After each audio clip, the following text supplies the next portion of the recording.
नमस्कार मैत्रिणींनो. आज मी तुमच्यासोबत कुठलीही रेसिपी शेअर करू शकत नाही, कारण ही तसेच आहे. आज मी तुमच्यासोबत ॲज अ फ्रेंड म्हणून एक सल्ला देऊ इच्छिते किंवा तुमच्यासोबत काही हितगोष्टी करू इच्छिते. तर आपण काय करतो, दिवसभर घरातील कामांमध्ये स्वतःला फार असं गुरफटून घेतो. सकाळी उठल्यापासून मुलांचे टिफिन, मुलांची आवरावर, अहोंचा टिफिन किंवा घरातील इतर साफसफाई किंवा इतर कामांकडे खूप असं लक्ष देऊन आपण ते व्यवस्थितपणे पार पाडतो आणि स्वतःकडे किंवा आपल्या स्वतःच्या आरोग्याकडे आपले दुर्लक्ष होते. त्याचा कळत नकळत परिणाम आपल्या या आरोग्यावर होतो आणि त्यामुळे आपण खूपच आजारी पडू शकतो.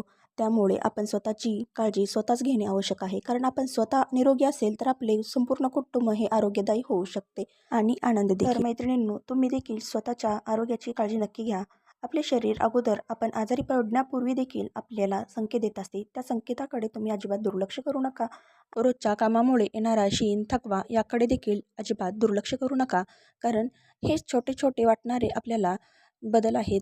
त्यामुळे देखील आपल्याला एखादा मोठा आजार देखील होऊ शकतो.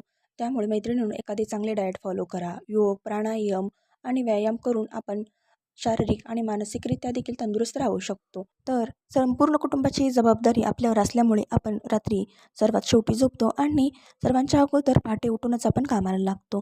तर स्वतःसाठी वेळ काढत चला आणि एखादा आपला आवडता छंद जोपासत चला, कारण आपण निरोगी आणि आनंददायी असेल तर आपले संपूर्ण कुटुंब देखील आरोग्यदायी आणि आनंदी बनेल. तर 7 ते 8 तासाची झोप देखील एखाद्या औषधापेक्षा कमी नाही आणि हे मला फार उशिरा कळलेलं आहे, म्हणूनच मी तुमच्यासोबत हे शेअर करू इच्छिते. तर तुम्हाला काय वाटतं ते कमेंटमध्ये नक्की सांगा आणि स्वतःची काळजी घेत